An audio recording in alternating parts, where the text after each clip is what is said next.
Welcome to the Talking Timelines podcast. We are four women with 4 points of view and 4 accents with one common goal: to share insights and information about what's going on in the world from a higher consciousness perspective. No BS, no PC, just lots of ideas that you won't hear on mainstream media. We chat, we laugh, and most of all, we shed and share light. Join us each week as we talk timelines. Hello, everyone. Welcome to Talking Timelines, episode 41. And today, Laura's got some information that we thought would be a good idea to share about survival mode. And so over to you, Laura. Okay, so I saw something very interesting. I was actually on Instagram, and it was a series of slides. And I think we can assume that when we're in a stressful situation, that it takes a toll on our bodies. I mean, it's obvious that we know physiologically it takes a toll, and we know how we feel, and we know many times we get sick. But there was actually some science that studied what actually happens, the mechanisms in the body, what happens when we're under a lot of stress or in survival mode, and how not everything is as automatic as you think. So I'm just going to go through some of these things. So the modern life that we live in now puts people in what's called a biological state called partial repair. And basically, it means that the body is in a state functional enough to survive, work, perform, I guess whatever else it has to do on your daily basis, but it's quietly withdrawing resources from the systems responsible for deep repair, regeneration, and long-term health.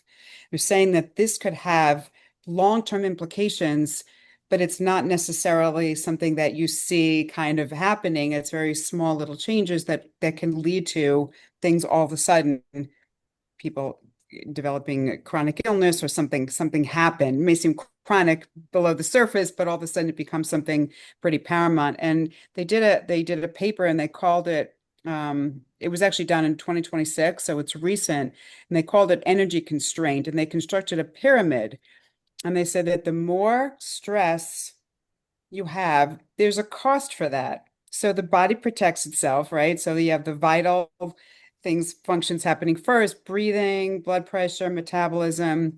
And the more stress that's on the body, the more the other things are just kind of put to the side. So they're not given the priority. So things like breathing, blood pressure, glucose control, temperature, inflammation, and vigilance are kind of the prioritizes these things. These basically are things that are keeping us alive.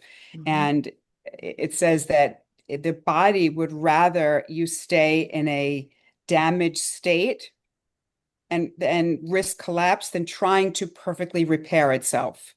So it's saying it could go for a long period of time in this level of stress, and I mean also stress on the body, rather than taking the necessary energy it would need to repair itself.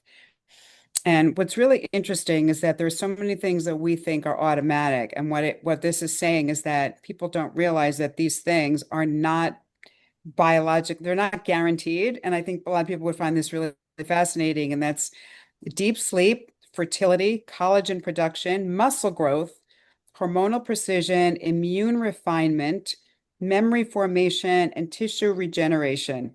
So they're not automatic. Yeah, we think they are, though. We just think we'll go to bed and you heal. And Yeah. muscle growth, oh, I'm just going to do this and it's going to happen. It's saying, no, if I need these vital processes are more important, that's going to go to the side, which could, I mean, basically explain why so many people have these issues and they can't come up with, well, what's the cause of it? It's basically the body's just running out of energy.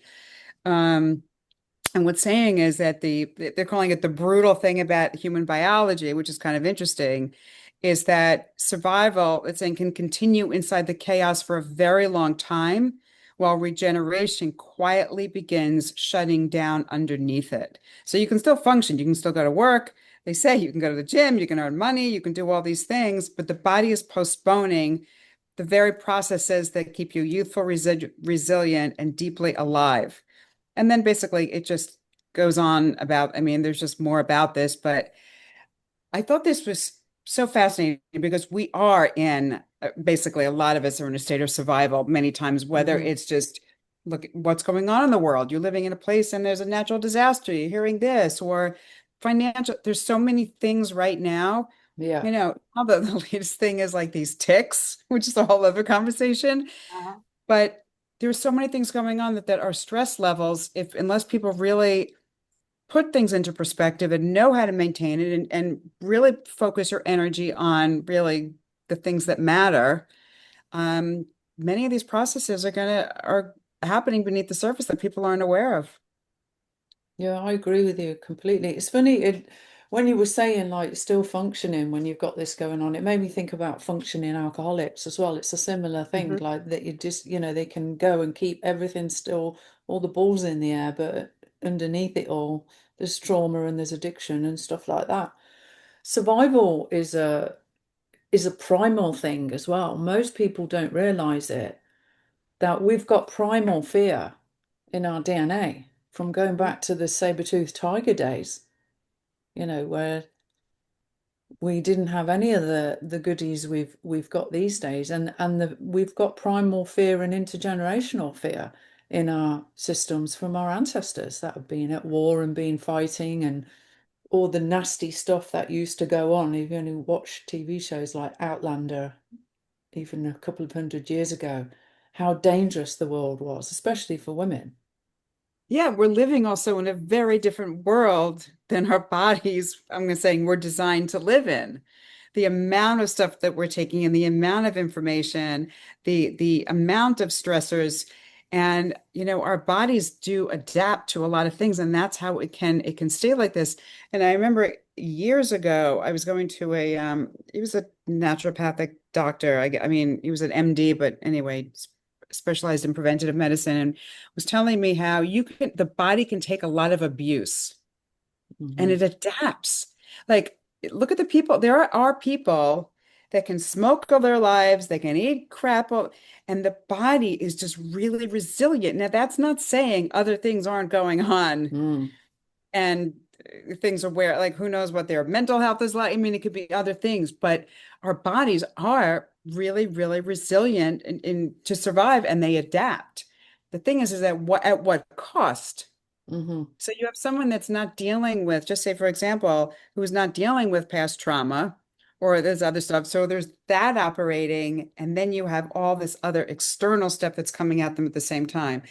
And I mean, I guess you can look at the state of the world and you can pretty much see why so many people are just having a hard time just, Well, when you know. when Lisa Yeah. and I go out, around into town and stuff like that, we can see people on in these little walkers with walkers and these little buggies or carts, whatever you want to call them. And we always look at one another and go, "That's not happening to me. It's No, not happening to that's me." right. No. Because the trouble is, most people go through life, like you say, the body can cope with things and they push down their trauma. They just ignore it, dust yourself off and get on with life. We've all had trauma at some point. People don't realize what trauma is as well. It's divorce, it's a death of someone, a cat losing, death of a cat is traumatic. Car crash, operation, breakdown a relationship, losing a job. It's not just something that happens to war veterans or people, sexual abuse, trauma, rape, trauma, all this kind, being bullied, trauma. All of these things are trauma, leave trauma in the body. Trauma is the residue of the experience. Basically, when we get older, if we haven't dealt with that stuff, the body just goes, "Well, I can't carry this any longer," and starts breaking down.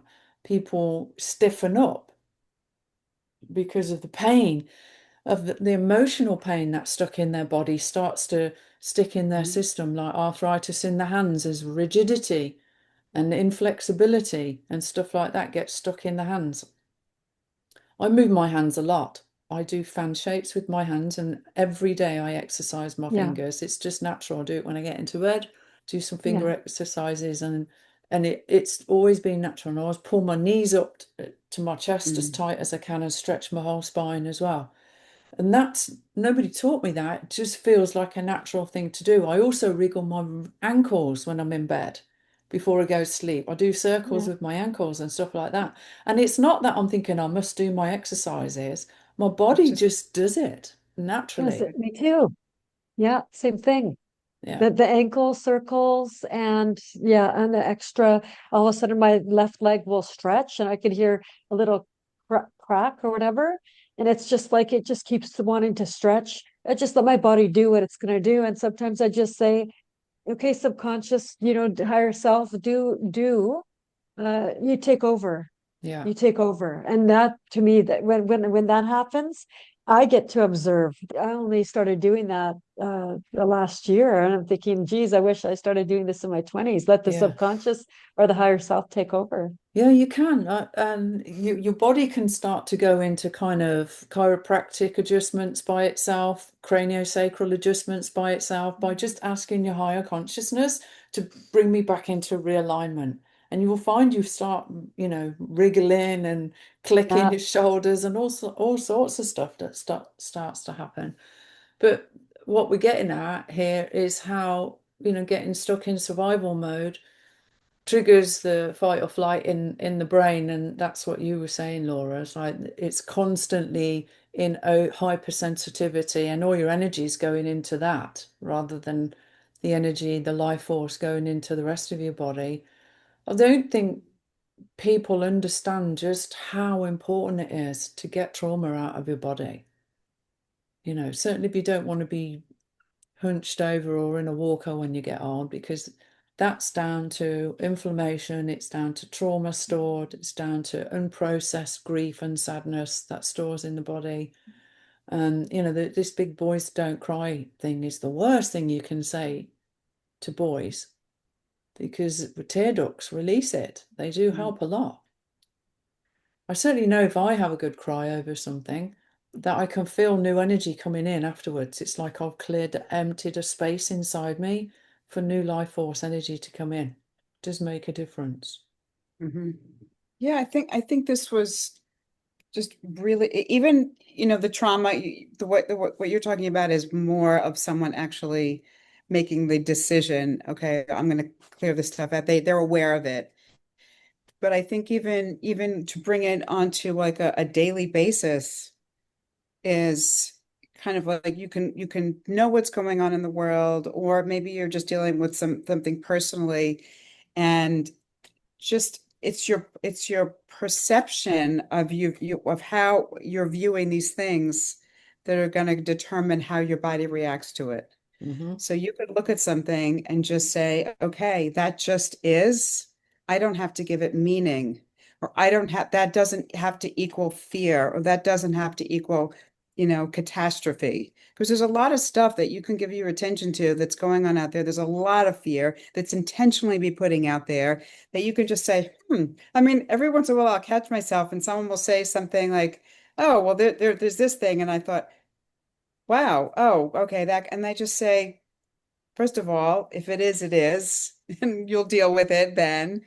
Or it's just, I basically can get myself into a neutral place about something pretty quickly now because I'm so aware of it. Hmm. So even just kind of noticing what's setting you off can just have huge benefits on your physical and mental well-being. Yeah, absolutely. And even, they've proven scientifically that watching the news damages your DNA. Mhm. That's a scientific fact. And especially people out there that are watching the news and what's going on in the world. There's a lot of negative stuff going on out there. Just it's even more important to say I intend to observe and not absorb on any level of consciousness as well, and protect yourself from it. Because it's like we were talking about before, it's like consent.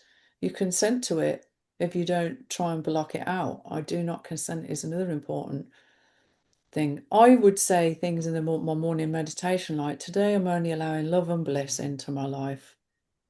That's all that's allowed in today. And setting the precedence of what what I'm bringing in, what energies I'm allowing into my field.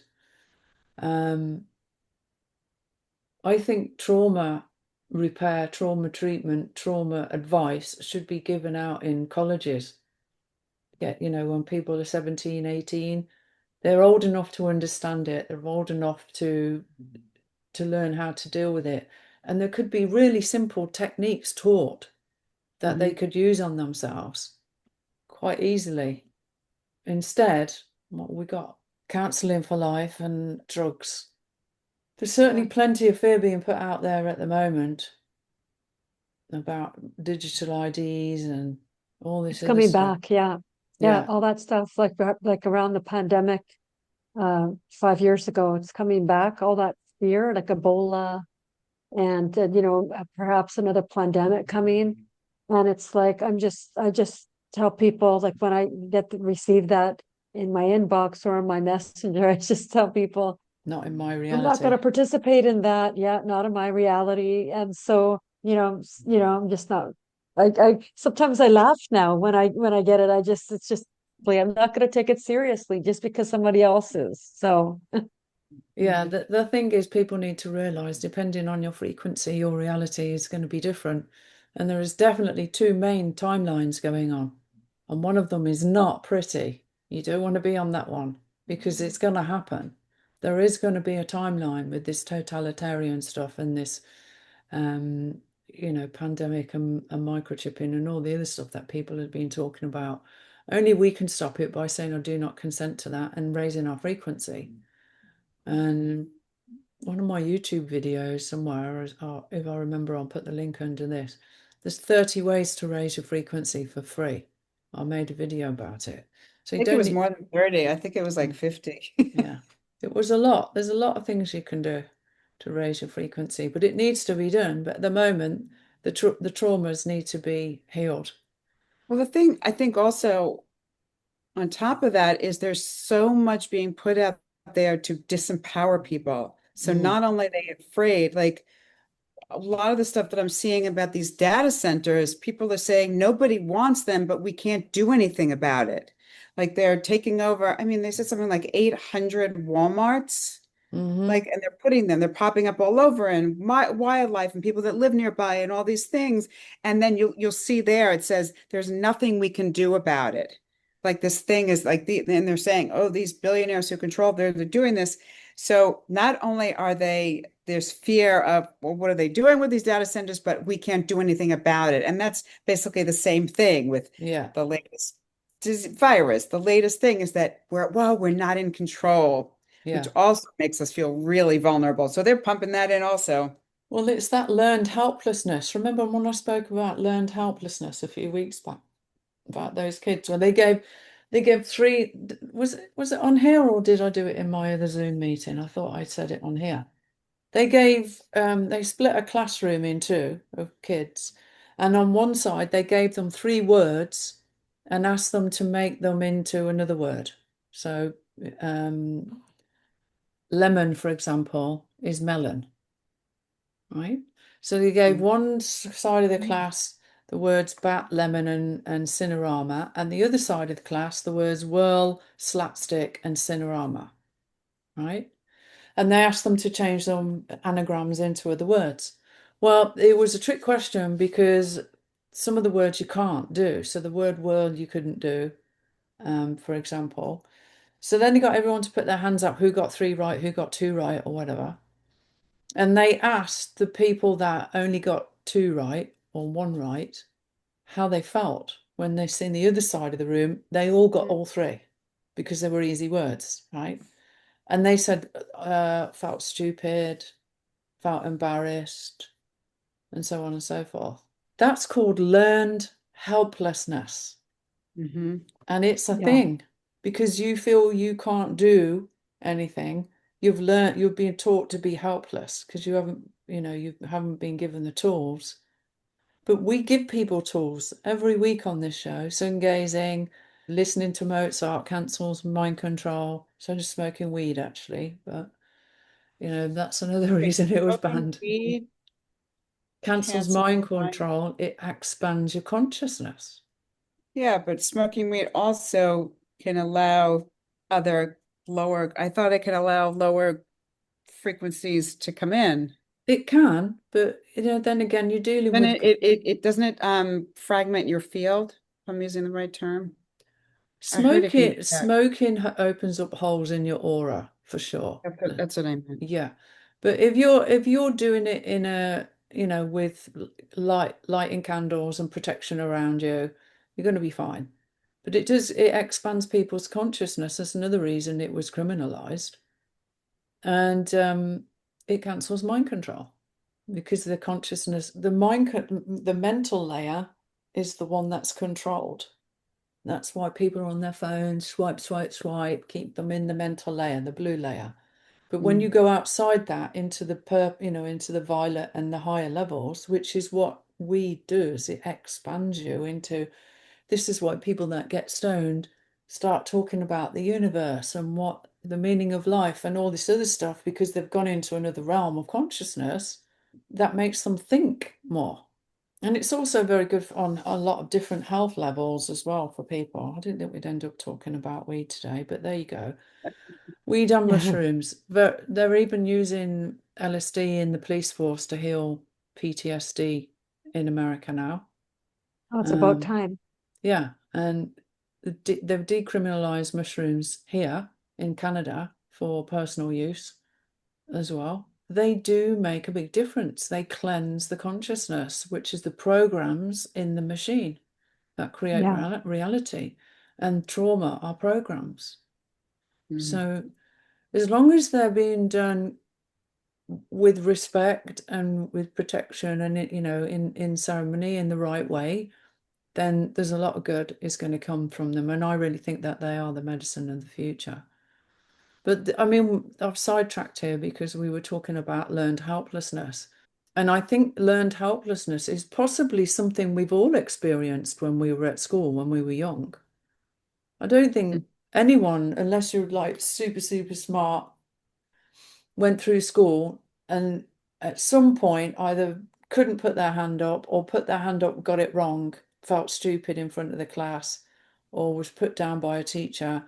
I would say there's probably, I reckon, 3 out of 4 people have had some kind of learned helplessness situation in school, for example, or college. So Yeah. it's something that people don't really talk about or understand we've got. But that's what you're saying. People go, well, I can't do anything. That's learned helplessness. They've been taught that there are these people that are over you, they're in control, you can do nothing. That's learned helplessness on a massive scale, Mhm. that needs to be healed. So again, if you are doing sun gazing at home, guys, burn out learned helplessness from your system, burn out trauma from your system.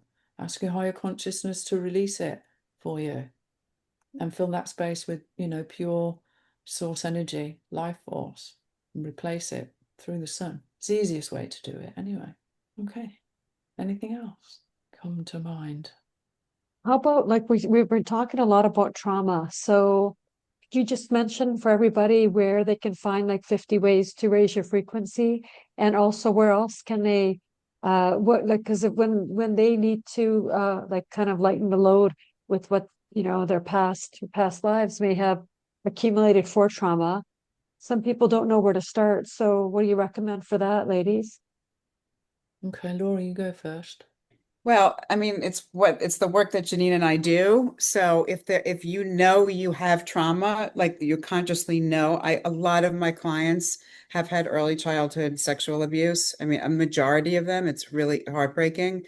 But there's also a lot of people that don't realize they have trauma. They just know that there are certain situations that they're, so if you can identify what it is, or what area keeps coming up for you, I mean, that's a great way to start. But if you are aware that you've had things from your past, I would seek some sort of help to really work with someone to do that. I think it's, yes, you can raise your frequency. Janine has an example to do that, but really transforming the trauma, I personally believe it just requires more deeper work. Mm. So what it's actually 30 ways to raise your frequency. So what I'll do is Laura puts this our podcast on Podbean and I copy it onto YouTube. So what I will do is I'll put the link underneath the podcast on YouTube so that people can go and get, that 30 ways to raise your frequency for free. It's a good thing to watch, and it's simple, and it's stuff you can do with your family and with your kids and any time of day, different things depending on what it is as well. It does make a difference. But trauma wise, I'm certainly on my website, I've got packages with depending on what people's budgets are. There are audios on there that start at $15 or $49 to help with PTSD and trauma and stuff like that. And then they go up to thousands of dollars for packages for 8 treatments with me and stuff like that. It depends how complex your trauma is. So I don't know, do you give a consultation for free, Laura? 15-minute chat for free or anything like that? I do. 20 Yeah, minutes. we both do. So yeah, you can get in touch with us. Happy to talk to you about what's going on and if what we would recommend for you. And there's something for everyone between our budgets anyway. We've got different techniques, but we both get results with people. The feedback's really good from what we do.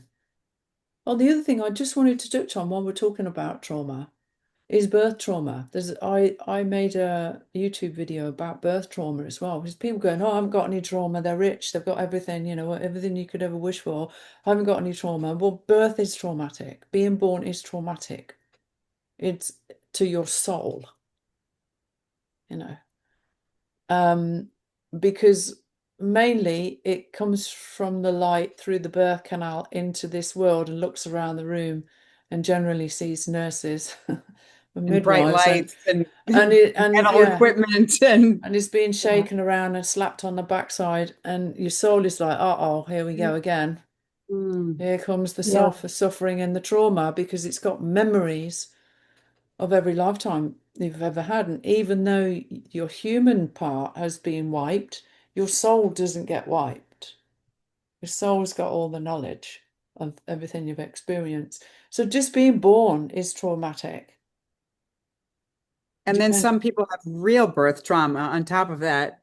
Yeah. All kinds of things, the trauma that the mother may be experiencing Yeah. during her pregnancy, during the birth. Then there's the medical complications. Then Yeah. once the baby's being born, it can be so yeah, on top of what you're saying, there can be an additional trauma that happens. Yeah.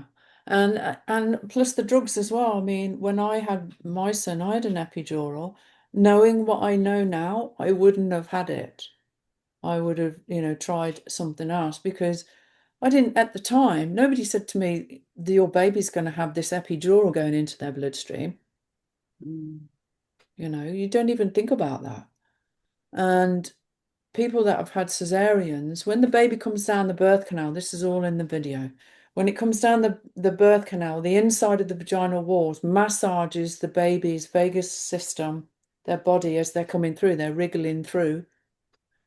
So if the baby's a bit high on drugs as well, because mummy's had some drugs, it's not going to be moving in the same way. It's not, it's going to be feeling things in a different frequency because of the drugs. And when they are born, because they haven't had that massage happening, it affects the vagus nerve for the rest of their life. It should switch off between Wow. 6 months and a year. There's a video, I'll put that underneath this on the YouTube copy of this podcast as well. People can watch that. So that can be linked into autistic spectrum states as well. Because I heard even go ahead. no, it's all right. I was gonna say even sonograms I heard are affecting the Yeah. baby. Think about it. It's Yeah. The first trauma we have is ultrasound scan. Yeah. That's the first trauma we have, the ultrasound scan. And I've been reading about this a few months ago. And it's funny because when I was pregnant with my son, I went to have one and the machine was broke. Oh, wow. Now knowing what I know, I think the universe did me a favor there for sure. Yeah, for So, sure. again, it's like you've got this pure little being inside you, and then you're sending frequencies through it. No one really knows, I know. you know, Yeah. the research. It's not like you can ask the fetus, how did that feel? Another thing to exactly another thing to consider is I was having a conversation with uh, a nurse, a specialized nurse on Sunday. Just we were talking about how there was this one someone that's close to the family, their son and their son's their daughter-in-law just went through MAID last week. So, which is, assisted suicide here in Mm-hmm. Canada. She was sick for the last 10 years with, so much going wrong in her body. And, when I was talking to her and I was just just kind of silent, I felt that one of the things is that you think that for every single one of us that are born, or for every woman that's pregnant on this planet, do you think that they're getting a blood test to see if the person that they just were with and had conceived this being, sometimes it's the bloodlines, and then if when once that child grows up and has children of their own, and some of them don't even get these blood tests to see if they're compatible, so they're going to have that type of trauma, that uh what is it called, cyto something storm, happen because of their bloodlines, and the blood knot,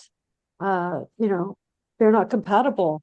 So you weren't supposed to conceive in the first place, but how many people didn't get that blood test or get the memo on that one?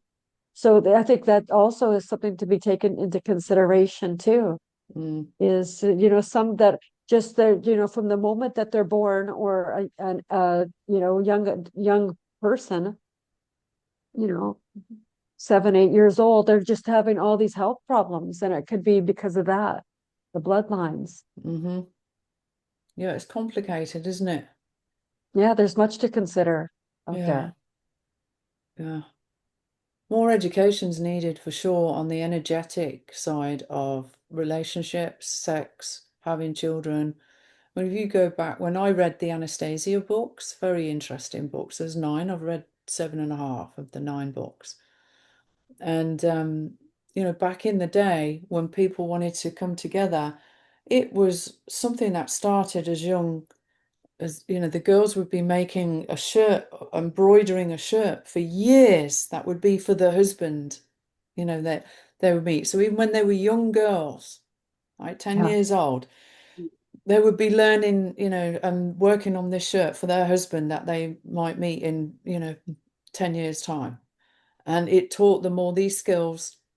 Then they would be brought together by the community. They were given a hectare of land, and they had 2 years to build a house and a garden, and people would give them an apple tree or a cherry bush or whatever, the community. And that 2 years in, that was their wedding night. That's, when they got together, they meditated together on whether they wanted to have a child and conceive a child. So it was all done very pure, very pure. When you look at the state the world's in now, people having sex in back alleyways and just knocking out 10 kids and on welfare, and they're getting dragged up and stuff like that. Not all people on welfare. I know some people are struggling, but there is a lot of really bad parents out there. I've seen some myself when I've been on my travels. It's like, God, you shouldn't be allowed to be a parent. The way they talk to Yeah. their children, they're Yeah. being, abusive language and swearing at them and stuff like that. It's Yeah. and violence towards them. I am not sure the right word I'm looking for, but the education needs to be taught much younger now about the implications of sex before marriage, the spiritual implications, the energetic implications, especially as we live in a world now that is frequency is everything. The future is all about your frequency. So if you're young girls out there, if you're sleeping out with guys that are drunk or on drugs, you're putting entities in your body. If you get pregnant, you're putting entities into your womb, into that area of your body where this baby's going to be growing. And we're not taught that. None of us are taught that. We're taught the biology of it, but we're not taught the energetic implications of it. And I think there's a lot of people out there, girls and boys, that if they understood that they might think twice before they were, jumping into bed with one another when they're 12 and 13 years old and stuff like that, and even younger these days. It's quite scary, really. And that education's not there. That education needs to be there, and it needs to be in every school. And these days it needs to be taught in middle school, as soon as they start middle school, because that's when the changes start to come. That's when the puberty starts kicking in. They get curious. They're exposed to so much these days that we weren't exposed to when we were kids. We didn't see porn and dirty magazines and stuff like that. Well, I didn't. I presume you guys didn't either. It wasn't really there. I had a brother, so there was, I saw a dirty magazine once or twice. I have brothers, But but it I was a didn't. magazine, Yeah, I didn't see anything like that with mine. But nevertheless, the world is changing. Has changed a lot, and kids are exposed to a lot, and there is an agenda behind the sexual revolution as well. It's not just about equality of women, and we can behave like men and sleep around if we want to, which some people go, yeah, that's empowering. Is it? Or is it dragging us down to their level? Yeah, I agree. It's dragging us down. It's dragging women down. It's polluting them. And more education is needed, for sure. Maybe we should make a video about it. Who knows? I'll have a think about There's that going to be an one. audience for it all, though. Like if you look on Instagram, like some of these people, like it just, in my point of view, I see it as bizarre, very, very bizarre. And yet there's a huge audience for it. Yeah, but what's going on Instagram? Something popped up on my feed a couple of weeks ago. It was about some sexual class for adults. And it was full on Instagram's screen, an erection and a woman masturbating a man on Instagram. Wow. On an ad? Yeah, but it was a video ad. And it wasn't blurred out or anything. I'm like, how are they getting away with that? Why isn't How that did they get away? censored? Yeah. I got censored for healing people. Yeah. And this other woman's got some videos on there of masturbating some man, full erection, the whole works, To click on it? flying around his Instagram with loads of views. Definitely something wrong there. Tells you a lot about the owners of Instagram, Yep. what they would rather 100%. have you think focused on. Maybe that's what you need to do, Janine. What's that? Rethink your marketing strategy. Your opener. Yeah, that would go down really well. I'm sure my son would be very proud. Yeah. Okay, guys. Well, I think that's we've reached the end of today's podcast. Unless you've got anything else you want to share, we all good? We're good. We're good. Okay. All right. Well, thanks for joining me. Interesting show again today. Hope it's been useful for you at home, guys. And please do share the podcast. We ask you every week because we don't get time to share it. And we'll see you all again soon for Talking Timelines. Bye for now. Bye, everyone. Bye-bye.